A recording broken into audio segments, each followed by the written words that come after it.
रांची शहर के बीचों बीच मौजूद ये शांत दिखने वाला तालाब सिर्फ एक झील नहीं है। इसके ठीक बीच खड़ी है 33 फीट ऊंची एक विशाल प्रतिमा, जिसे बनाने में लगभग 8 टन धातु का इस्तेमाल किया गया था। इस प्रतिमा को देश के वही प्रसिद्ध मूर्तिकार ने तैयार किया जिन्होंने दुनिया की सबसे ऊंची प्रतिमा स्टैच्यू ऑफ यूनिटी को डिजाइन किया था। लेकिन आखिर क्यों स्वामी विवेकानंद की इतनी भव्य प्रतिमा को पानी के बीच स्थापित किया गया और कैसे ब्रिटिश काल का ये साधारण तालाब आज रांची शहर की पहचान बन गया? सभी को नमस्ते, मेरा नाम है विकी शर्मा और आप देख रहे हैं हमारा ये विशेष प्रस्तुतिकरण। आज हम जानेंगे रांची के बड़ा तालाब में मौजूद स्वामी विवेकानंद की इस भव्य प्रतिमा की पूरी कहानी।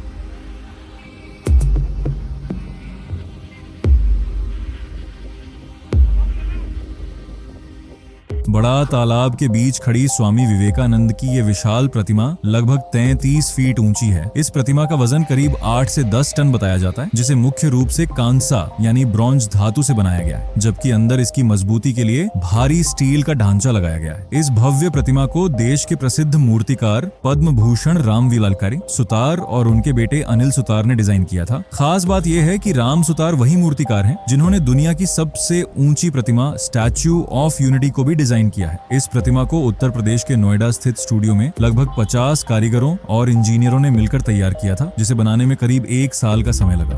तैयार होने के बाद इस मूर्ति को 3 बड़े हिस्सों में रांची लाया गया और फिर क्रेन की मदद से तालाब के बीच बने प्लेटफॉर्म पर जोड़ा गया। सिर्फ इस प्रतिमा को बनाने में लगभग 3 करोड़ रुपए खर्च हुए थे, जबकि पूरे प्रोजेक्ट जिसमें ब्रिज, पाथवे, लाइटिंग और बड़ा तालाब का सौंदर्यीकरण शामिल था, उसकी कुल लागत करीब 17 से 18 करोड़ रुपए तक पहुंची थी। इस प्रतिमा का उद्घाटन 12 जनवरी 2019 को राष्ट्रीय युवा दिवस के अवसर पर तत्कालीन मुख्यमंत्री रघुवर दास द्वारा किया गया था।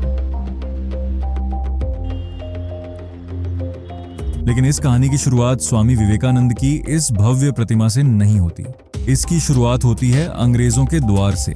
साल 1842 जब ब्रिटिश अधिकारी कैप्टन थॉमस विल्किंसन ने रांची शहर में बढ़ती पानी की समस्या को देखते हुए इस विशाल तालाब का निर्माण करवाया था।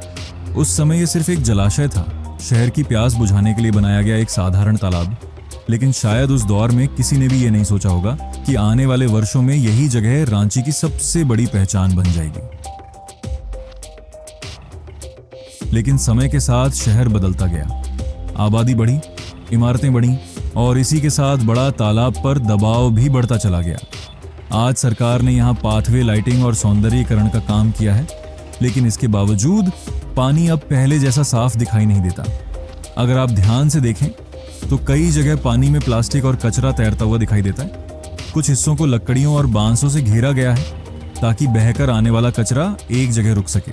और देखिए, वहां एक व्यक्ति पूजा के बाद बचा हुआ सामान सीधे तालाब में फेंक रहा है।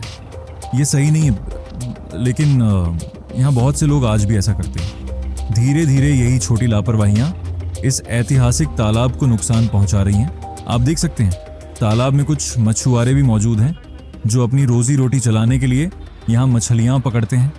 इस तालाब में रोहू, कतला, मृगल, मांगुर, तिलापिया और सिल्वर कार्प जैसी कई प्रजातियों की मछलियाँ पाई जाती हैं। इनमें तिलापिया और मांगुर ऐसी मछलियाँ मानी जाती हैं जो कम ऑक्सीजन और खराब पानी में भी जीवित रह सकती हैं।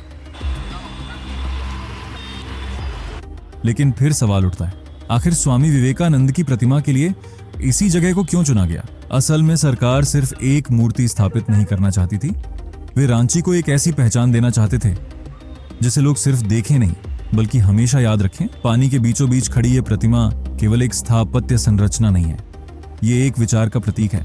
एक ऐसे विचार का जिसने लाखों युवाओं को उठने, जागने और अपने लक्ष्य तक पहुंचने की प्रेरणा दी। जब सूरज की रोशनी इस कांस्य प्रतिमा पर पड़ती है और उसकी परछाई पानी में दिखाई देती है तो ऐसा लगता है मानो स्वामी विवेकानंद आज भी इसी शहर के बीच खड़े होकर आने वाली पीढ़ियों को दिशा दिखा रहे हों।